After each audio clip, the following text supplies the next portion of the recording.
楚风，连我顾博都深信不疑。你楚风是个天才，你自己就更不能怀疑自己了，因为事实证明，你的天赋的确远在我和介不凡之上。1年前，我与介不凡已是元武7重，1年的时间，我二人皆踏入了元武9重，距离玄武境只有一步之遥。以我们这个年纪达到这一步，所有人都觉得我们两个是天才。可是楚风你呢？你与我二人年龄相仿，1年前你只是元武1重，却能够在修罗鬼塔内抵挡我与介不凡都抵挡的威压，将比你高出6重修为的介不凡打得如狗。如今你竟用1年的时间，从元武1重踏入了元武9重，追上了我与介不凡的修为境界。这样的修武速度，我深深的表示佩服，因为我觉得同龄之中已无人能够与你相比。顾博说的有些激动，因为楚风并未对他隐藏修为，所以他早就发现楚风如今的修为和他一样，都是一位元武9重的修武者。这样的速度，着实让他感到吃惊与叹服。顾博兄，多谢你的提醒，楚风很高兴能认识你这样一个朋友。听得顾博一番话后，楚风也很是开心的笑了。他不是不明白顾博的意思，实际上楚风对自己的未来始终充满信心，充满期待，只不过他却想不到顾博竟然会这么认同于他。毕竟像顾博这种出身不凡且具有极强天赋的人，本应该极度自负才对，可是顾博偏偏没有，反而很认同楚风的实力，甚至觉得楚风比他强。刚刚还将界灵公会的消息毫无保留地传达给了楚风，这表示他对楚风很信任，所以这就是楚风开心的原因。因为楚风觉得顾博是一个可交的朋友，而他如今最需要的就是能够交心的朋友，真正的朋友。在之后的一段时间内，顾博几乎每日都会来到楚风这里，与楚风聊天，探讨结界之术以及修武方面的东西，二人的关系也是越来越近，成为了无话不谈的朋友。而在楚风等人在至尊山庄舒服的过日子的时候，联姻大会的筛选也始终进行着。最终经过一段时间的筛选之后，在至尊山庄的外城之中已是涌进了数万人。这些人来自五湖四海，大多是年轻的小辈人物，不过也有年长之人。但不管他们的年龄如何，来自何处，却都具备着一定的实力，有着同样的目的，那就是为至尊山庄的联姻大会而来。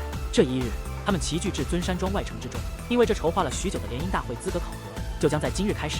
快看，那不是色老头王强吗？他怎么也来了？天哪，这样一位有名的前辈高人竟然来参加这样的联姻大会，未免也太说不过去了吧！我呸，他是什么前辈高人，就是一个卑鄙无耻、恶事做绝的败类人渣。至尊山庄究竟是怎么想的？怎么能将这样的家伙放进来？这不是让自己家的姑娘被一个禽兽糟蹋吗？人群之中突然引起了一片骚乱。楚风侧目望去，只见一位白发苍苍、身材矮小的老头，正在无数道目光的注视下，各种讽刺的话语中踏入人群。对于他人的话语，这老头就跟没听见一样，嘴角始终洋溢着上翘的弧度，一双眼睛不安分地扫向高台之上。那些至尊山庄的美女们看到入神处，还毫不忌讳地伸出舌头舔舔嘴唇，俨然就是一个老流氓。不过别看这个小老头为老不尊，但是楚风惊愕地发现，这老头的实力可是非常骇人，乃是一位天武境的高手。顾博，这老头是谁啊？怎么这么大名气？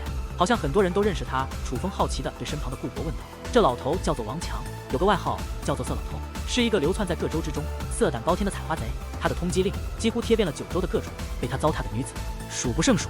顾博详细地解说道，这样的人怎么能够来到至尊山庄？这一刻，楚风终于明白了那些人为何如此反感这色老头，因为他的确是一个十恶不赦、不招人待见的家伙。这色老头很聪明，他的兴趣虽然是美女，但也很有分寸，绝对不会将脏手伸向比他强的大势力。正因如此，色老头虽然坏事做绝，但是并未在秦州犯下过什么罪孽，与至尊山庄没有恩怨，至尊山庄自然不会拒绝于他。何况至尊山庄此次召开这联姻大会，本就是想请来一些能人帮助自己对付万妖山的妖兽们，像色老头这样的天武境强者，至尊山庄没有理由不接受。顾博解释道，原来是这样，看来这次的联姻大会还真是人龙混杂，什么人都有了。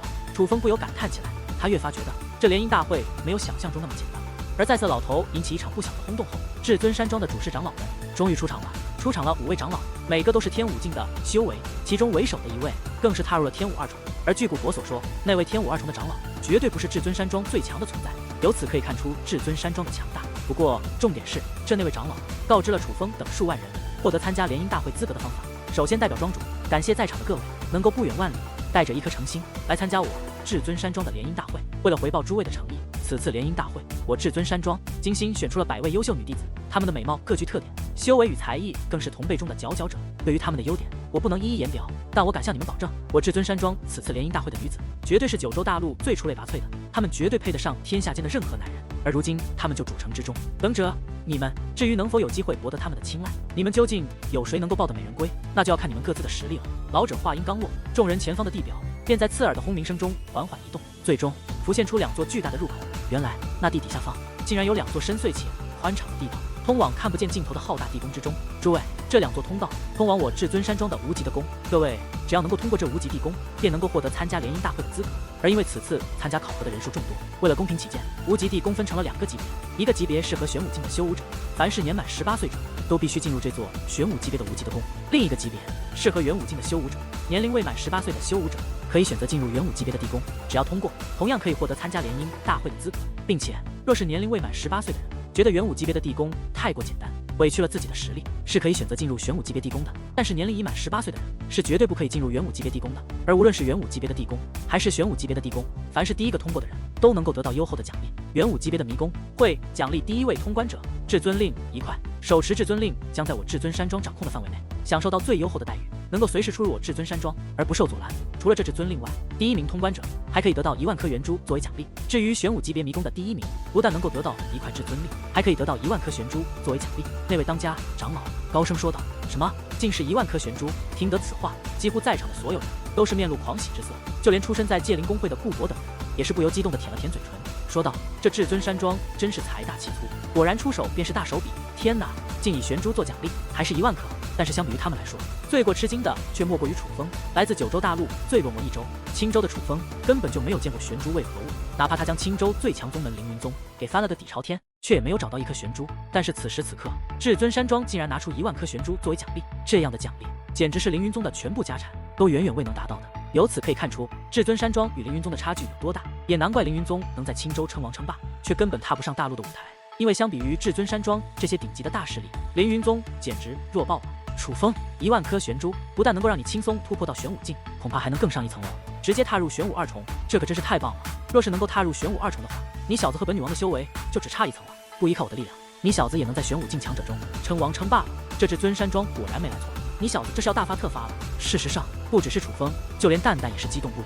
这1万颗玄珠的确诱人，不过你也看到了，这在场的数万人中，有大半都是玄武境，很多都是玄武巅峰，他们其中不知道有多少人的实力要远在独孤傲云之上。何况除了他们外，还有那色老头王强，有这位天武境的高手在，这第1名可不那么好拿啊！楚风先是感叹一声，随后又下定决心道：“但是这1万颗玄珠的诱惑力实在是太大了，无论如何，我都要是上一试。各位，那第1名的奖励就在通道的出口处，第1个通过的人便可获得。不过我还要提醒你们一下，这无极地宫乃是我至尊山庄诸多先辈改造了数百年的成果，内部不仅很大，而且危险重重。进入其中，若是实力不济者，很可能会丢掉性命。所以，若有知难而退者，最好还是不要踏入其中，否则生死由命。若是谁在这无极的宫内遭遇到了不测，我至尊山庄可不负责。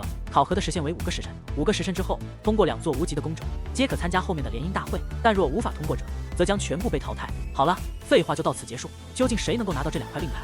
老夫拭目以待。那位当家长老话音刚落，广场中心的数万人便齐动，分成2波，分别涌向了2座通道入口。2个通道入口在元武境的入口处是有一层特殊的结界的，这结界是结合了特殊的器具打造而成，能够在无形中衡量人的年龄。所以很多年龄已满18岁却想浑水摸鱼，选择踏入元武境的宫的人，全部被这无形的结界阻拦，甚至击伤。而这些试图想要钻空子的人，则直接被取消了资格，被驱赶出了至尊山庄。哟，这不是青州的那个土鳖楚风吗？想不到连你也来了，这里真是癞蛤蟆想吃天鹅肉。突然，一道刺耳的声音响起，顺声望去，只见一道熟悉的身影正缓缓地向楚风靠近。世界氏族人的界不凡，如今的界不凡如果博一样，乃是元武9重，而在他的身后还跟着好几名界氏族人，都是玄武境的强者。我还以为是谁，原来是当初在修罗鬼塔内被我打得屁滚尿流的废物。楚风轻蔑地瞥了一眼界不凡，真是笑话。当初你不过是凭借着自己可以不受修罗鬼塔内的压制，才能够胜我。若是在修罗鬼塔之外，你行吗？要试一试吗？楚风并不惧怕那界不凡，因为此刻在他的身后还跟着顾博等界灵公会的人。何况以楚风如今的实力，莫说界不凡，就算他身后的那几位玄武境的族人，楚风也根本不放在眼中。很好，我就在那里面等着你，有种你就进来。界不凡放下这句话，便向玄武级别的地宫入口走去，而他身后的人则是冷眼瞪了下楚风后，也跟了上去，纷纷跟随人流，踏入了玄武级别的地宫之中。面对界不凡的挑衅，楚风则是微微一笑，毫不犹豫的便要跟过去。可就在这时，顾博却一把抓住了楚风，有些担心的说道：“楚风，想教训他，什么时候都可以，没必有这个时候和他较劲。你是怕他埋伏于我？”楚风说道：“不只是怕他埋伏于你，只是那玄武级别的地宫的确不适合我们。何况那界不凡是故意等到我界灵公会的师兄们踏入地宫后才过来挑衅于你，显然是心怀不轨，恐怕在那里面等你的不仅是刚刚那几个人。顾博提醒道：“放心吧，只要那届清明不在，他们届氏族人还战没有谁能够对我怎样。”楚风坦然一笑，便快步地向玄武级别的地宫走去。楚风的精神力何其灵敏，早就发现了介不凡等人在暗中盯着他。不过只要没有天武境的强者在，楚风就丝毫不惧。顾博，这小子够傲的，我们还是不要管他了。赵大哥，他们刚刚嘱咐我们进入元武级别的地宫，咱们不能不从啊。见状，顾博身后几名同样未满18岁的少年说道：“不，我不能不管他。”然而顾博却义无反顾地对楚风跟了过去。见状，剩余的界灵公会小辈则是相互对望，犹豫起来。不过看着顾博离去的背影，最终还是咬了咬牙，一同跟了过去。地宫很大，也很精致，颇有一种地下城堡的感觉。不过就算是城堡，这也是一座超级巨大的城堡。不过这不是重点，重点是当楚风等人刚刚进入地宫不久，还未进入关卡地带时，便被一群人挡住了去路。正是介不凡等介氏族人，只不过和楚风与顾博预料的一样，此刻出现的可不只是刚刚的那几人，而是20几人。这20几人，只有介不凡一人是元武9重，其余的人竟然全部都是玄武境，其中2位还踏入了玄武3重，散发着逼人的气息。糟了，果然有埋伏！看着将他们团团包围的介氏族人，界灵公会的一些人开始向楚风投去责怪的目光，因为他们知道此次恐怕是无法在限定的时间内通过这地宫了。而之所以会如此，全是被这楚风牵连的。而看到界灵公会众人脸上的惊恐后，介不凡则是得意地笑了笑：“顾博，今日我是找楚风算账，不关你界灵公会的事。现在你们离开还来得及。介不凡，我想你还没有搞清状况，楚风早就是我界灵公会的人了，他的事就是我界灵公会的事，怎么可能无关？我劝你最好还是不要乱来，否则我界灵公会是绝对不会善罢甘休的。”顾博也知道情况不妙，但却并没有退缩，反而是挡在了楚风的身前。这一刻，楚风的心头别提多温暖了。所谓患难见真情，顾博能够在这种的时候挡在自己的身前，可见这个兄弟当真是值得一交。顾博，我楚风的确是界灵公会的人不假，但今日之事我还想自己解决。楚风站了出来，探出胳膊将顾博拦在了身后，随后笑眯眯看向对介不凡道：“介不凡，你刚刚好像说当日我能将你打败，那是因为我在修罗鬼塔内占据了优势，对吧？”“哼，难道不是吗？”介不凡冷哼一声，提及当日之事，他的眼中便不由得涌现出丝丝怒火。可就在这时，楚风却是闪电般的出手，抬腿一脚便踹在了介不凡的胸口之上，强大的力道更是直接将介不凡踹倒在地。只听的一声，那介不凡便狠狠地摔落在地，紧随其后便是一阵惨嚎，因为此刻他的胸骨正不断传来噼里啪啦的响声，已是被楚风硬生生的踩碎，已是无法再继续参加这地宫的资格考核了。而在将介不凡踩在脚下之后，楚风则是淡淡的笑道：“其实我想说，在修罗鬼塔之外，我可以把你打得更惨。”天哪，这突如其来的一幕，吓得所有人张大了嘴巴。再怎么说，介不凡也是一个介氏族人中最小辈的天才，战力在同龄之中乃是顶尖，唯有界灵公会的顾博方能与他一战。可是此时此刻，这介不凡在楚风的面前，竟然连还手的余地都没有。这说明什么？这说明楚风的战力要远在介不凡之上，简直堪比玄武境。小子，你这是找死！不过相比于界灵公会众人单纯的吃惊，那介氏族人的脸上可就挂不住了。20几名玄武境的强者一同出手，向楚风围攻而来。哼，全都给我趴下！可就在这时，楚风却是冷哼一声，与此同时，体内一股强横的威压席卷开来，瞬间便将那20几人吞噬。且在吞噬之后，那由元力构成的威压，竟真的将那20几名玄武境的介氏族人全部压迫得趴倒在地，难以爬起，彻底丧失了战力。其中几位甚至直接被这股威压迫得昏死过去。而这一刻，那本就将嘴巴张得溜圆的界灵公会之人，一个个更是吃惊得难以自理了，瞳孔不断闪烁，散发着无比的震惊，因为他们明明能够感受到楚风的气息只是元武9重而已，但是此刻竟然能够凭借威压轻松地将玄武境的强者打倒在地，这种逆天的战力实在是让人难以接受。快看，那少年好强的实力，他究竟是什么人？竟然能够凭借元武9重的修为，将一群玄武境的修武者击败，厉害！那些人可不是简单的修武者，可是来自界州的界氏族人啊！这少年竟然能够凭借威压，便将他们的压迫得无法还手，这种战力未免太强了。看来这联姻大会果然是藏龙卧虎，这么快就能见到一位顶尖天才的风采，只是不知道他究竟来自哪州，姓甚名谁。事实上，楚风等人所掀起的动静也引起了其他人的注意，很多人甚至放弃对第1名的追逐，而是停止步伐进行围观。对于众人的议论，楚风则是不予理会，而是对顾博说道：“顾博兄，我多谢你能够为我挺身而出，不过相信我，这玄武级别的地宫还难不住我。”说完这句话，楚风便身形一纵，向地宫深处掠去，迫不及待地向那第1名的诱人奖励发起冲击。而看着楚风那眨眼间便彻底消失的身影，顾博则是惭愧一笑，原来楚风的逆天战力与那修罗鬼塔无关，而是他真的就这么强悍。我顾博还是低估了你啊！之后，顾博并未继续深入地宫，而是带着戒灵公会的一干人从入口返回，重新选择了元武级别的地宫，因为他们可没楚风这个实力。为了确保获得参加联姻大会的资格，还是选择元武级别的地宫更靠谱一些。无极的宫设计得很玄妙，机关是无限制的，也就是说，第一个人从这里经过，必须闯过这个机关，但是这个人过去后，这个机关不会破灭，还会存在，这就形成了一种规律。每个人想从这个关卡过去，都必须靠自身的本事，想跟着高手屁股后面跑，然后等人家破掉关卡，自己捡便宜蒙混过关，这种事就想都别想了。并且这无极的宫很大，前面的关卡还好说，凡是玄武境的都没有压力，但是到了中期，大部分玄武武重者就都被卡了下来，至于后面的就更难了。在如此难的关卡下，楚风若是想凭借自己那元武9重的修为走过无极地宫，那也几乎是不可能的事情。所以楚风只好借用淡淡的力量来在这无极的宫奔走。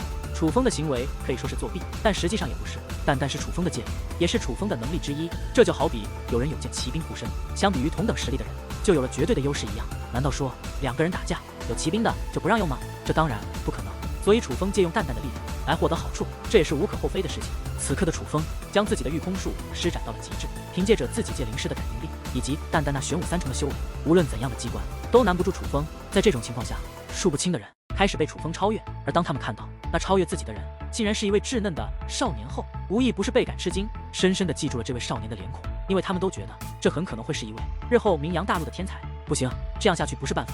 此次参加联姻大会的高手太多了，先前羽界不凡等人又耽误了一些时间，只凭借我如今的手段根本无法追上去。只不过此刻的楚风却是眉头紧皱，因为他还是能够感觉到在他的前方还有很多修武高手，那些人掌握着特殊的手段，甚至身法武技不比他的御空术弱。这种情况下，楚风别说拿到第1名的奖励，就算前10名他也挤不进去，看来只能拼一拼了，不然此行就是一场空。这一刻，楚风咬了咬牙，竟突然止住了急速前行的步伐，双臂交叉环于胸前，与此同时闭上了双眼。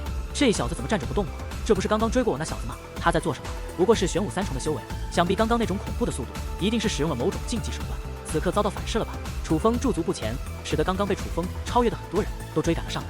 看到楚风站立不动，很多人都猜测纷纷，甚至还有人出言讥讽，不过却没有一个人止步观察，而是拼命的继续向前狂奔。其实能够达到这种层次的人，哪一个都可以说是玄武境的佼佼者，他们都有着足够的自信，可以通过这的功获得参加联姻大会的资格。而他们之所以还如此拼命，自然是垂涎那1万颗玄珠。1万颗玄珠在这9州大陆之上，想必没有一个人会不动心，所以都在拼尽全力向那1万颗玄珠发起冲击。但是他们又怎么知道，此刻楚风站在此处，表面看似平和，但实际上楚风的体内可正在发生着天翻地覆的变化。楚风体内涌动的玄力正在急速浓缩，发生前所未有的质变，而这种质变后的玄力正在向楚风的脚下凝聚。突然，楚风的脚下涌现出大片青色的雾气，那雾气滚滚翻腾，如同青色的云雾。不过这青色的气体可并非简单的云雾，因为它们翻滚的同时，正在凝聚一种形态，竟是一条青龙。这条青龙长达5米，双眼空洞，身形模糊，但却的确是一条龙的形态。虽然外表来看，这条青龙远不及当日青龙道人所凝聚的青龙威武霸气，活灵活现，可是它体内却同样蕴含着灵气，仿佛它就是一条富有生命的真龙。哈哈，成功了！看着脚下的青龙，楚风狂喜不已，双腿一劈，便骑在了这条青龙之上。因为这条青龙太小，站着显然不如骑者舒服。不过还别说，骑着这条青龙可比骑马要舒服多了。但能骑并不是重点，重点是当楚风意念转动之间，这青龙竟然化作一道流光飞奔而起，眨眼之间已是消失不见。楚风胯下的青龙就如同一条刚刚出生的小龙，虽然气势不强，但速度极快，与此同时也能发出略带霸气的低吼。在这种状况之下，那刚刚追赶上楚风的人再次被楚风一一超越，并且这次超越的速度比先前还快了许多，人们根本没有机会看清楚风的样貌，只见一道青光自身边掠过，便再也看不到踪迹。那是什么？难道是天武境的强者？自此之后，几乎所有被楚风超越的人都会被楚风那奇快的速度惊得目瞪口呆。大部分人觉得那是天武境的强者，不然不可能拥有如此快的速度，但也有人觉得那不过是自己的幻觉，因为那青色物体一闪而过，实在太快，让他搞不清是真实的发生的还是自己眼花了。想不到这龙游9天竟如此玄妙，我还未修至大成就能达到如此速度，若是修至大成，且不是天武境的强者，也奈我不得。此刻的楚风狂喜不已，这龙游9天在速度上已经完全超越了御空术，到的最后，在楚风的前方甚至赶不到任何生命体，这说明楚风很可能已经成为了此次进入地宫的第1名。不过楚风却不敢轻敌，因为他分明记得那在天武境的强者色老头王强是第一个踏入这地宫的，而至今为止楚风还没发现那色老头的踪迹，这说明那色老头王强一直在楚风的前方，并且将楚风远远地甩在了身后。所以楚风不但没有减速，反而全力以赴，已是做好与那天武境高手色老头一较高低的准备，至少在速度上必须超越于他。楚风手握龙角，跨骑龙腰，以光一般的速度在这地宫急速奔腾，他实在太快了，快到了这无极的宫的机关刚刚被触发，楚风已是如光一般的消失不见。可是这无极的宫实在太大了，哪怕凭借龙游9天这一玄妙至极的身法武技，楚风能够避开任何机关，可是距离那无极的宫的出口，却始终感觉有着很远的距离。不知不觉间，楚风进入这无极的宫已是快有1个时辰，可是在这种急速飞行下，还是没有到达终点。楚风真怀疑这无极的宫是不是比地表上的至尊山庄还大，真不愧是蜀代前辈的心血，因为挖得真够深的。而又在急速奔走了一段路程后，楚风的前方居然不再有机关，但是楚风却是进入了一个无边无际、看不到方向的地底世界。最蛋疼的是，在这里，楚风的界灵罗盘竟然无效，他的界灵之术派不上用场。在这个看不见太阳的地方，想辨别方向，找到那的宫的终点，实在太难了。这至尊山庄搞什么？一个考核居然弄这么难，还让不让人过关了？此刻楚风极其无奈，甚至有些暴躁，连他都难以在此处辨别方向。那么那些被他远远甩在身后的人，来到此处后，想找到终点，不就更难了？所以楚风觉得，就算很多人可以通过那些难过的机关，但是若想在限定的时间内走出地宫，还是很难。这场考核注定会有大部分人失败，但是楚风并不关心他人的成败，他担心的是自己被困在此处，那第1名的奖励会被别人捷足先登。楚风别急，连你都被困在这里了，想必那色老头也很难找到出口。现在拼的是速度和运气，只要你速度够快，就算将这里走个遍也不是难题。但是要想快点找到出口，还需要绝对的运气。淡淡提醒道，没有时间浪费了，为了那1万颗玄珠，只能拼了。楚风咬了咬牙，便向那浩瀚的地底世界深处掠去。这一刻，楚风深刻地感觉到自己就像一只无头苍蝇，在这片世界乱飞，可是却也没有任何的办法。轰轰轰！不过就在楚风进入这地底世界不久，却听见远处传来阵阵轰鸣，那轰鸣极其刺耳。楚风能够听出是有人在打斗，是高手在打斗。果然有人在我之前进入了此处，为何会发生争斗？难道说他们已经找到了出口，在争抢第1名的奖励？听着这个声音，楚风并未慌张，反而窃喜，身形一转便向那方向掠去。与此同时，他还在自己的周身布置了一层结界，能够让自己的气息彻底隐藏，甚至若不仔细观察，根本就看不见楚风。这是一种灰袍界灵师才能布置的隐藏结界。而在楚风靠近的时候，惊愕地发现那轰鸣已经消散。这种情况下，楚风也不敢扩散出自己的精神力去观察，必须小心翼翼地隐藏气息，一点一点地靠近，用肉眼去观察究竟发生了什么。当楚风靠近后，瞳孔却是猛然一缩，脸上涌现出极度吃惊的神情。在远处有着一座威严壮丽的大门，那大门毫无疑问就是这地宫的出口。而在不远处站着2个人，这2个人显然就是在争夺靠近那大门的主动权。其中一位是一位面带邪笑的瘦小老头，此人不是别人，正是那位大名鼎鼎的色老头王强。而楚风之所以会如此吃惊，那是因为在色老头的对面站着的竟然是一位少年。这少年身穿华丽锦衣，面容俊俏白皙，那稚嫩的模样似乎比楚风还要小上一些。可就是这样一位稚嫩的少年，面对那天武进的王强，不但不惧不怕，相反眼神之中还有着一丝藐视。想不到九州大陆竟然出现了你这样的天才，能够与老夫我战成平手。小子，你叫什么名？师出何处？来自哪里？色老头王强突然哈哈大笑起来，但双眼却不断打量那名锦衣少年，似在寻找对方的破绽。就凭你还不配知道本少爷的大名，另外你也根本无法与本少爷我战成平手。刚刚不是试探一下你罢了，不过结果很失望。原来大名鼎鼎的色老头王强不过是一个普通角色罢了。果然你也只能欺负那些修为平庸甚至未曾修武的平民。少年的嘴角掀起一抹冷笑，眼中的轻蔑之色更是浓郁了几分。好个狂妄的小鬼，今日我就替你家人好好教训一下你这个没教养的东西。被如此小的少年侮辱，色老头王强勃然大怒，天武境的气息散发而出，连空间都是一阵扭曲，脚下特制的石板都浮现出道道裂痕，随后被压迫的粉碎。这色老头当真是怒了，他所散发出的气息甚至比艳阳天和林莫离还强横许多。可见虽同在天武一重，但色老头的实力要远在艳阳天和林莫离之上。哼，你坏事做绝，良心丧尽，我今日就替天行道，除掉你这祸害。然而面对如此狂暴的色老头，那少年却只是微微一笑，随后袖袍轻轻一挥，一层玄力便自体内席卷而出，玄武9重。楚风大吃一惊，他想不到这位看似比他还要小的少年，竟然具有玄武9重的修为。不过这还不算什么，最恐怖的是，当那股玄力席卷而出后，竟与色老头散发出的天力交织在一处，两股无形的力量在空中已经化为有形，连空气都被挤压的爆破，发出阵阵轰鸣，一层一层的涟漪不断在二人的中心扩散，吹得地表的特制岩石纷纷飞起。这少年竟然以玄力战天力，战成了平手。楚风，趁现在溜过去，那第一名的奖励就是你的。而就在楚风被少年那强横的逆天手段所深深吸引之际，淡淡的声音却突然在楚风的耳边响起。淡淡那甜美的声音，郑重的语气，使得楚风如梦惊醒。远处的二人虽然强横，每个的实力都远在自己之上，可是眼下他们争斗的你死我活，根本没有闲情分心。这种情况下，也就成就了楚风。只要楚风能够抵挡住他们造成的威压，自那威压之中穿越而过，便可坐享渔翁之利，取走那1万颗玄珠。二位，抱歉了，想到此处，楚风也不犹豫，提步前行，开始小心翼翼地绕路而过，想要绕过二人的战圈，走向地宫的出口。只是二人的气息实在太强，几乎封锁了通往出口的道路。这种情况下，楚风只能顶着可能被二人发现的危险，踏入二人威压所笼罩的战圈。好强！这两个家伙的威压太强了，只是进入了余压的地带，便已如此强大。若是他们全力将威压投放于我，恐怕就算是借用了蛋蛋你的力量，我也无法抵挡。此刻的楚风紧咬牙关，全力调转精神力来维持那萦绕在周身的隐藏结界。若是这结界破碎，以那二人的洞察力，肯定会第一时间发现楚风，那个时候楚风就死定了。不过好在二人越战越远，只是余压的话，楚风还尚可抵挡。在这种情况下，楚风终于顺利走入通往出口的道路，并且最终来到了那大门之前。在这大门前有着一座碧绿色的玉台，玉台不到半米高，上面插着一块金色的令牌，令牌正面写着至，令牌背面写着尊，显然就是至尊山庄的至尊令。这至尊令插在玉台之上，就像是一把钥匙，直觉告诉楚风，只要拔出这块至尊令，眼前那座高大10米的恢宏大门就会开启。不过这不是重点，重点是在那至尊令的后方放着一个乾坤袋。将乾坤袋拿起之后，楚风将手一抹，一颗如水晶般透彻的珠子便落在了楚风的掌心之中。这珠子非常的漂亮，那其中蕴含着极为浓郁的玄力，恐怕数百颗上品玄药也不及这一颗珠子的玄力浓郁。这便是玄珠，真是好东西啊！此刻的楚风激动无比，因为如同掌心这样的玄珠，在那乾坤袋内还有9999颗。楚风这次无疑是发大财了，有生以来所得到的最大的财富。楚风，快拔出那令牌，离开这里，让那老东西和小家伙继续打去吧。与此同时，蛋蛋也是开心不已。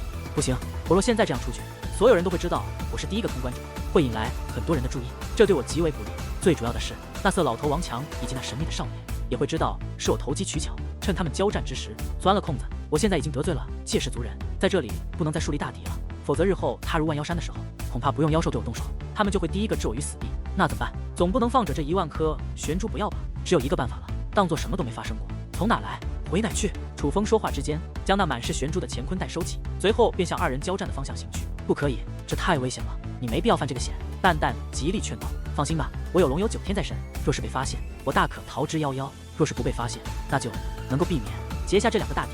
楚风坚持道。而听得楚风的一番话后，蛋蛋也觉得很有道理。若是现在直接出去，这2个大敌是结定的，日后难免发生冲突。但是现在若是能够走回去，那么就能避免日后的冲突。所以蛋蛋也不再劝阻。可是楚风刚刚向回走出不远，一股强横的涟漪便席卷而来。在抵挡住这涟漪之后，楚风惊愕地发现，那色老头王强此刻已是满身鲜血地倒卧在远处，竟然断掉了一只手臂。而在关那少年身体竟然绽放着微微光芒，仿佛天神下凡，势不可挡。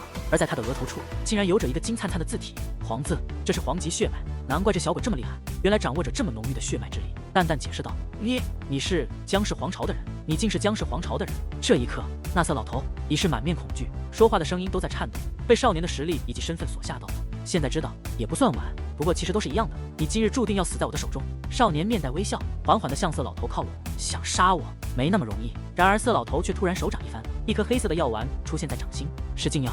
色老头吞噬了禁药，随后体内的天力瞬间大增，身形一晃已是消失不见，竟然逃走了。哼，想逃没那么容易。然而那少年却是冷哼一声，随后脚尖点的也是消失在原地，想必是向那色老头逃窜的方向追了过去。原来是姜氏皇朝的人潜入了此处，难怪会这么厉害。刚才他身体散发的气息很特殊，这便是血脉之力吗？在二人离开后，楚风赶忙向另一个方向跑去，但与此同时，却也为少年那特殊的力量而感到羡慕，能以玄武境将天武境的强者逼到那种地步，可见姜氏皇朝所掌握的血脉之力的确不简单。也难怪姜氏皇朝任由各方势力发展，但却依然没有哪座势力能够撼动姜氏皇朝的地位。在1万颗玄珠到手之后，楚风也不再着急离开此处，而是躲在一处安静的角落休息，掐算着时间，直到觉得5个时辰的限时快到了之后，才赶忙向出口的方向行去。当楚风走出出口的时候，发现门口处聚集着大量的人群，他们看到楚风后，眼中都多少有着些许惊讶。不过这种惊讶还没有到达震惊的地步，所以大多数人只是看了楚风一眼后，便将目光投向他处。之所以会如此，那是因为楚风出来的时间只是刚刚合格，他们会惊讶，也是因为楚风的年龄很小的缘故。能以这种年龄通关，说明楚风是个天才。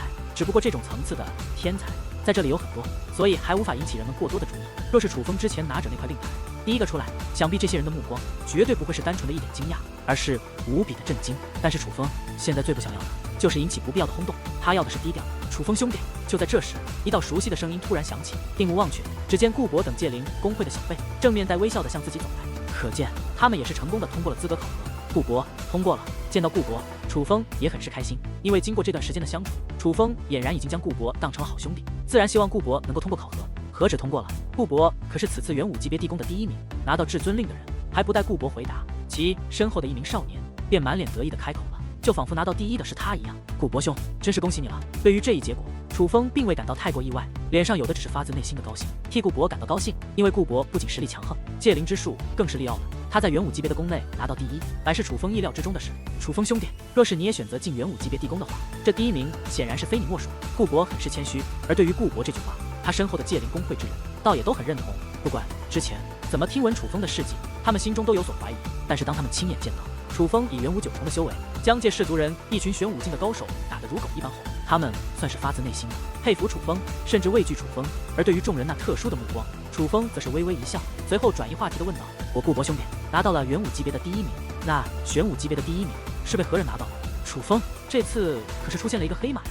提及此事，顾博等人顿时面容大变。黑马究竟怎么回事？难道不是那色老头王强拿到了第1名？楚风故作不解地问道。不，这一次是一个少年，一个只有15岁的少年，是他拿到了第1名。顾博说出此话的时候，满面的复杂，因为这是一个比他和楚风还小的少年，这说明一个真正的天才登场了。因为不管他是怎样拿到的第1名，从天赋上来说，他已经超越了如今9州大陆的所有天才，是吗？他叫什么名字？楚风对那个少年同样很感兴趣。江无伤。顾博极其郑重地说出了这3个字。得知这个名字后，楚风在心中暗暗说道：“原来是江无伤，果然是江氏皇朝的人。”事后，楚风与顾博等人都进入了至尊皇朝的主城之中，这也就代表着他们已经获得了参加联姻大会的资格。休息的府邸内，楚风先是布置了一些结界，在做好防范措施后，便迫不及待地将那装着1万颗玄珠的乾坤袋取了出来。这一刻，楚风的内心有些激动，因为他觉得这1万颗玄珠绝对能够帮他突破到玄武境，甚至让他踏入玄武2重。怎么回事？明明已经感觉填满了他们，为何还是无法突破？只不过事情却不如想象的那么顺利。明明感觉自己丹田内那些被神雷吞噬的玄力早已经足够突破到玄武境，但是楚风却是迟迟未能突破。而眼下，除了不断的吞噬玄珠，继续为那些神雷玄力，楚风却也没有其他办法。但不得不说，这一次突破比以往每一次都要来得艰难。直到楚风将1万颗玄珠全部炼化，那磅礴的玄力全部被丹田内的8条神雷吞噬后，楚风还是未能突破。而这一下，楚风可就彻底慌了。可恶，究竟是哪里出了差错？明明已经积蓄了如此多的玄力，明明早就可以突破，为何还不突破？楚风急得满头大汗，焦急地在地上来回走动着。楚风，别慌，仔细感受你丹田内的家伙们，尝试去沟通他们，去感悟他们。修武一途不可能那么一帆风顺，不可能那么简单。每个人想突破1重境界，都需要领悟那个境界，这需要一个漫长的过程。很多人无法踏入天武境，甚至很多人无法踏入玄武境和元武境，就是因为他们的领悟力不够，无法领悟天地之间的元力与玄力。而你不同，你无需去领悟元力与玄力，无需去沟通他们，你只需要沟通你丹田内的东西，让他们为你所用即可。就在楚风不知所措之际，淡淡那甜美而柔和的声音突然响起。此刻的淡淡显得异常冷静，仿佛黑暗中的一道指路明灯，为楚风指出了前行的方向。没错，修武一途本就是有着层层阻碍，唯有不断的击破阻碍，才能踏入新的境界，迎来新的力量。而我之前突破的方式都太过简单，正是这种简单，才让我觉得只要有了足够的资源，就能够无止境的突破，甚至觉得只要有了足够的资源，突破就是理所当然。不过我错了，就算我的丹田内有着特殊的神雷，但我想突破也并没有那么简单。淡淡，谢谢你，我知道我该怎么做了。楚风幡然醒悟，不再焦急地走来走去，而是盘膝而坐，直接坐在了地上，开始稳定心神，全身心地感受丹田内的8条雷霆巨兽。这8条雷霆巨兽的模样，楚风根本无法判断，但是楚风却能够感觉到，他们各自有各自的智慧，各自有各自的模样，但却又同为一体。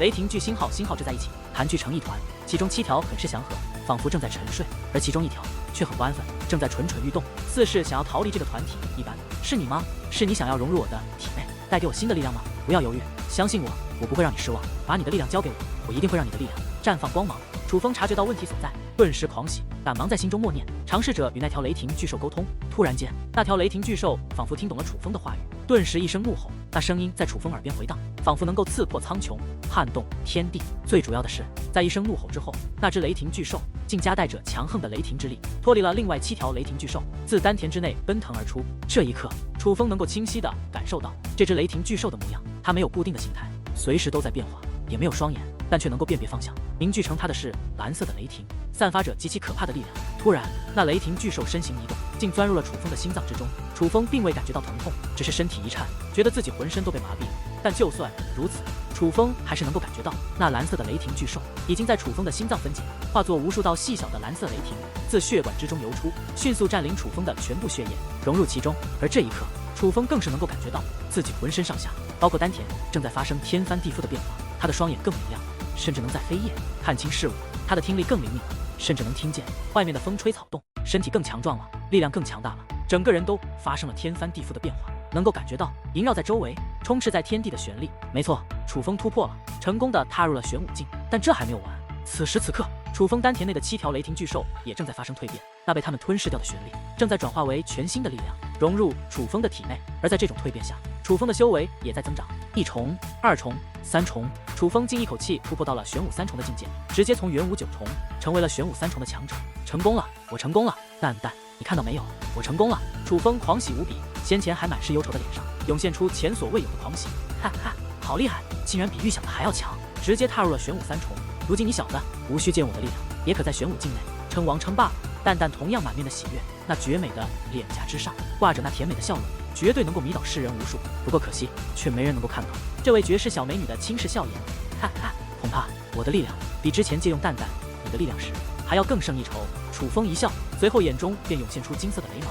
雷芒涌现之际，楚风全身的骨骼都在滋滋作响，肌肉都在暴涨，气息直接从玄武3重达到了玄武4重。紧随其后，楚风意念又是一动，在那充斥着金色雷芒的双眼之中，竟然涌现出蓝色的雷芒。当蓝色雷芒出现，涌现在眼中之后，金色雷芒竟主动收缩到一条小小的金色雷蛇，与蓝色雷芒交织在一处，形成了一道由蓝色雷霆与金色雷霆交织而成的图案。这图案汇集在瞳孔之上，不仔细观察并不会发觉，但若是发觉，相信所有人都会为之震惊，因为那根本就不是一个简单的图案，更像是2只拥有逆天力量的巨手正沉睡在楚风的瞳孔之中。而最主要的是，当这个图案成型之后，楚风的气息竟然再一次暴涨，从玄武4重踏入了玄武5重的境界，竟然又突破了，好厉害！看来你小子是得到了全新的力量，如今竟然能够连续突破2重修为，那也就是说，你的真实修为并非玄武3重，而是玄武5重。感受到楚风的身体变化，蛋蛋也是大吃一惊，想不到突破到玄武境后，楚风竟真的又得到了全新的力量，能够连续突破2重修为。玄武5重比之那江无伤还是太远，毕竟这个修为还是远远无法与天武境抗衡的。对于自己从神雷那里获得的力量，楚风也很是满意，但只要想到那江无伤后，他还是觉得自己还差很多，必须继续努力才行。至少眼下在同代之中，他还并非是最强的，那江无伤厉害是情理之中。姜氏皇朝身为9州大陆的霸州，数千年的时间累积的底蕴不是你能想象的。姜无伤是个难得的天才，想必在姜氏皇朝之中也是出类拔萃的存在。这种人从出生时就会得到最好的培养，在修武之后不但有专人指导，还能享受到最优质的修炼资源，只要是他想要的，就没有得不到的。所以他能有如今的成就，乃在情理之中。但是你不同，你虽然10岁开始修武，可是在15岁之前根本就没有什么进步。为什么没有进步？因为你的身体特殊，可是你却根本没有可供你这特殊身体修炼的资源，这就是你不如他的地方。因为在出发点上，你就已经落后了人家一大截，不过你却在1年多的时间内，从灵武2重踏入了玄武3重，并且你所需的修武资源全部都是你自己争取来的，这就是你和他的差距。你是靠自己，而他是靠整个家族。蛋蛋说这些的时候，脸上挂满了自豪，以楚风感到自豪。蛋蛋，谢谢你的安慰，其实你不用担心什么，我一直有这个自信，总有一日我会离开这9州大陆，我会登上世界的舞台，因为我还要寻找我的父母，还要寻找我的家族，我会查到是谁将你封印在了我的体内，而不管那个人是谁，我都会想办法让他解开你的封印，还你自由。楚风微笑道。而听得楚风此话，蛋蛋则是心头一酸，沉默了。其实相比于那江无伤，我更好奇他如今究竟是什么地步了，毕竟他可是天赐神体啊。楚风的思绪不由得飘向了1年之前，在白虎山庄内遇到的紫衣少女。那少女如江无伤一样，年龄比楚风还小，可那少女的实力可是非常的恐怖。1年之前她已是那般强悍，1年之后楚风真不知道她会成长到什么地步，毕竟她拥有的可是与青州境内那地藏主人同样的身躯，天赐神体。楚风兄弟。就在这时，店门外突然传来叩门声以及呼喊声，从声音中楚风能够听出是顾博。楚风赶忙打开店门，这才发现此刻天色已黑，不知不觉间他竟然耗费了这么长的时间。而顾博就站在自己的店门前，看见楚风后不由笑道：楚风兄弟，出发吧，那联姻大会可是快要开始了，千万别错过了最精彩的时刻。另外，我界灵公会的徐仲宇大哥已经赶到了，他还想见见你呢。看来好戏终于要登场了。听得顾博一说，楚风才恍然大悟，若不是顾博提醒，他还真差点忘记今夜就是这联姻大会正式开始的日子，也是至尊山庄摆明美女登台与他们这些人见面的日子。是啊，不出意外，在今晚至尊山庄就会宣布至尊山庄要与万妖山开战的事情，并且会以联姻大会之名将我们所有人都引到这场战争之中。顾博说道：这不也正是你我和所有人希望的吗？楚风笑了笑，眼中涌现出一抹期待。那倒也是，走吧，去见见我徐仲宇大哥，他可是对你很期待啊。顾博也是笑了笑，抱着楚风的肩膀，2个好兄弟便向联姻大会举办的地方行去。至尊山庄的主城很大，至尊山庄的夜景更是灯火辉煌，美轮美奂。但是今夜至尊山庄最美最热闹的地方却并非主城之内，而是主城之外的一座山峰之巅。这座山峰之下尽是白云，滚滚翻腾；这座山峰四周尽是瀑布，飞流而下。而这座山峰之巅，则人山人海，一片欢腾。这里便是这场联姻大会举办的地点。只不过，经过一次地宫考核之后，那数万人已经被筛选的只剩下了不到1000人。而但凡是通过考核的人，皆称得上是天才之流，没有拥趸，还真是热闹。看来至尊山庄是精心准备已久。来到山峰之巅，看着山峰周围那宛如仙境一般的天然美景，再看看山峰之巅那恢宏壮丽的人工建筑，楚风知道这一定耗费了至尊山庄不少财力和人力。而此时此刻，因为至尊山庄的百位佳丽还未登场，所以全部都是来自各方势力的男子们凑在一起闲聊。毕竟这里聚集的可谓是9州年轻一代的佼佼者，这些人可能就是日后这片大陆各方的主宰者。趁着这个难得的机会结交一下，是很多人所愿意的。而除了此次成功获得参加联姻大会资格的各位青年才俊们外，这辽阔的山峰之巅还聚集着很多至尊山庄的弟子，并且是以女弟子居多。这些女弟子们都有一个特点，虽然都穿着至尊山庄的服饰，但每一个都打扮得花枝招展，而这自然有着他们的原因。虽说身为至尊山庄的弟子，身份与地位都很高，但是毕竟这里聚集的可是来自整座大陆各方的同辈天才，这些女弟子们自然会为之心动。也许在这其中就能遇到他们未来的如意郎君。而这些青年才俊们大部分也很愿意与至尊山庄的这些美女交谈认识，毕竟佳丽只有100位，也就是说这近1000人中只有100个人有机会和那100名佳丽做夫妻。但是很多人又不想空手而归，所以自然愿意与这些至尊山庄的靓丽女弟子认识一下，最起码在无法被100位佳丽选中的时候，自己还可以多出一份选择，何乐而不为呢？想不到连老一辈的强者也来了。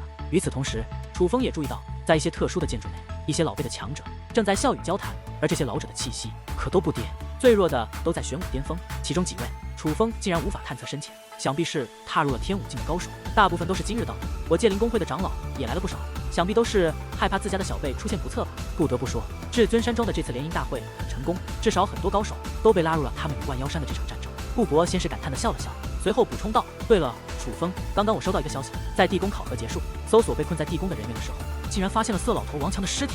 难怪这老头没有获得第1名，原来是被人杀了，只是不知道是谁做的。毕竟此次今日无极的宫的天武境强者，只有他一位，竟然有这种事。”楚风表面装作惊讶，但心中却是感到震惊，因为他知道那凶手是谁，定是那位来自江氏皇朝的少年江无伤。快看，是唐一修、宋清风他们来了。突然，人群之中传来女弟子们的尖叫，紧随其后那些至尊山庄的女子们便化作人潮，向上山的道路跑去。是唐州和宋州的年轻一代第一人，走过去瞧瞧。而听到这2个名字后，此次来参加联姻大会的青年才俊们也都是神色一变，跟随着人流冲了过去。是收到至尊邀请函的天才们来了，要去看一看吗？顾博问道。看看也好，毕竟是年轻一代的佼佼者。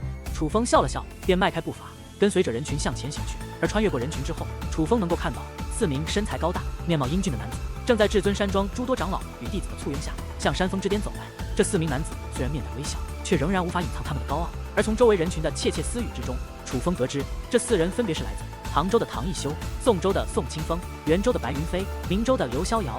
他们4个可谓是年轻一代中行事风格最高调的。据说当初正是因为他们都曾出言侮辱青州，才被张天翼挑战上门，并且将他们一一击败。顾博在楚风耳边小声说道：“侮辱青州，难怪如此。”听得此话，楚风眉头微皱，记清了这4个人的脸孔，因为来自青州的他已经对这4个人有了极差的印象，同时对那张天翼的印象则是多了几分好感。突然间，一道流光自那4位天才以及众多至尊山庄人马的头顶掠过，最终站立在了人群的中间。这是一名青年男子，年龄与那4位天才相仿，应该是20出头。只不过相比于那4位天才的华丽锦衣和英俊的面貌，这位青年男子可就显得太过平凡。他长得很普通，身材不高，面容不俏，就连他穿的衣服也是粗制的布衣，在他的身上可谓看不出任何优点。但是从他刚刚所展示出的实力来看，人们都知道他不是一个泛泛之辈，因为他刚刚展现出的气息可是天武一重。这位青年男子竟是一位天武一众的高手，只不过相比于男子的强大实力，楚风却深深地被他身后背着的一件器物所吸引。那是一把木剑，但却并非普通的木剑，其中蕴含着极其复杂的纹路以及恐怖的能量。同样的器物，楚风曾在介不凡的身上见过，介不凡曾经穿戴的荆棘铠甲也散发着这种独有的气息。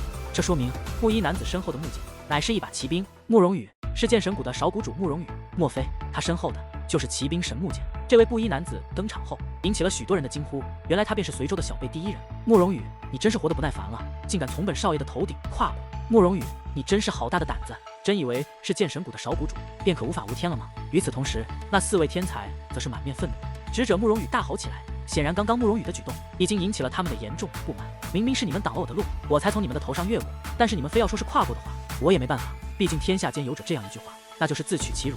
慕容羽轻蔑一笑，也不理他们，而是准备继续向山峰之巅行去。慕容羽，你给我站住！可还不待慕容羽动身，那4位天才便身形一纵，将慕容羽围在了其中。这一刻，所有人都下意识地向后退出了很远，因为他们都能意识到，这5位天才不和，似是要动手。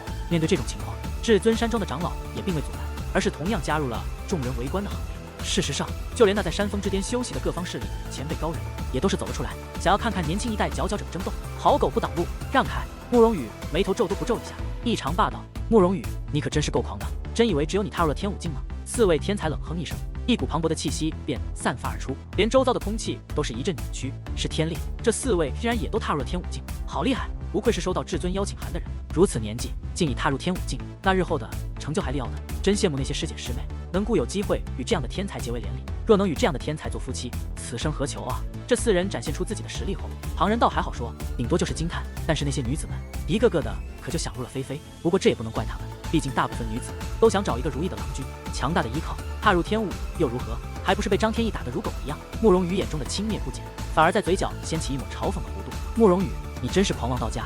今日就带你父亲好好教训一下你这狂妄之徒。被提及最糗之事，4位天才气得双目喷火，也不再废话，竟然直接动手。4人并未施展武技，只是简单的拳脚相向，但是每招每式都蕴含着天力在其中，每一拳每一脚都磕开山碎石，蕴有无穷力量。恐怕只是普通的一拳，便可将一片宏伟的宫殿轰成粉碎；随意的一脚，便可阻断江河。而这便是天武境强者的实力，不自量力。慕容羽冷然一笑，随后竟将身后的神木剑抽了下来。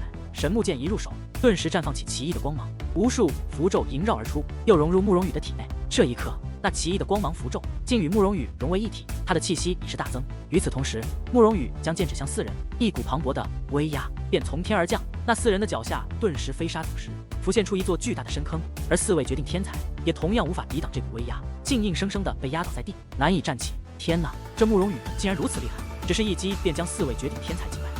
不是慕容羽厉害，是那神木剑厉害。这件骑兵的威力太强了，有着骑兵在手，莫说唐一修、宋清风等人，恐怕就算天武2重的高手，也要避其锋芒。厉害，太厉害了！相传骑兵乃是以5军强者独有的武之力为根本，以天下奇矿为原料，由紫袍界灵师凝聚大阵，打造而成，威力可撼天地。也难怪拥有骑兵的势力会让人如此羡慕，皆成为了一方霸主。是啊，这样的宝物乃是流传自上古，现在的九州大陆之上，根本没人能够打造出这样的宝物。骑兵在整座九州大陆恐怕也不超过10件，大部分都握在姜氏皇朝的手中，只有2件掌握在其他势力手中，那便分别是剑神谷的神木剑以及介氏族人的荆棘铠甲。慕容羽骑兵一出，引得无数人的惊叹，都深深地被骑兵的独特力量所吸引。但相比于他们，在人群之外的几位老人可就是面露难看之色，显然他们就是那4位绝顶天才的长辈，此刻是出面也不好，不出面也不好，陷入了尴尬的境地。这便是骑兵的真正威力，果然是好东西。与此同时，楚风也深深地被那神木剑的威力所吸引。楚风能够感觉到那其中蕴含的阵法有多强大，那其中蕴含着一种远在天力之上的力量，可能就如人们所说，这骑兵之中的确蕴含着5军强者才能掌握的武之力。慕容兄弟，凭借骑兵打压他人，这似乎不太妥吧？就在这时，一声轻笑突然响起，紧随其后人群之中迅速闪现出一条道路，而在那道路的尽头处，一名风度翩翩的男子正缓缓而来。这名男子身高足有2米，但身材却并非健硕，而是高挑有型，面容与那4位天才不同，并非小白脸型的俊俏脸蛋，而是充满阳刚的男子气概，是男人的帅。最主要的是，这名男子散发着独有的气质，一股藐视天下、唯我独尊的气质，引得无数女子被其吸引，就连一些男子也是被他的气质所迷惑。戒清明，这一刻不用顾博开口，楚风已是猜到这男子的身份，因为在他的身后还尾随着一群人，乃是戒氏族人。而从他的年龄以及气势来看，不用猜楚风也知道，想必他便是戒氏族人的未来族长。戒清明，戒清明，你倒是有与我交手的资格，不妨你也拿出你的骑兵，与我试试如何？慕容羽看向戒清明的目光中，同样也散发着不善，正有此意。突然，戒清明身形一晃，竟消失不见。当他再次出现之时，已是站在了慕容羽的身前。与此同时，一层血红色的气体夹带着恐怖的气息，也是以戒清明为中心扩散开来，向慕容羽正面攻去。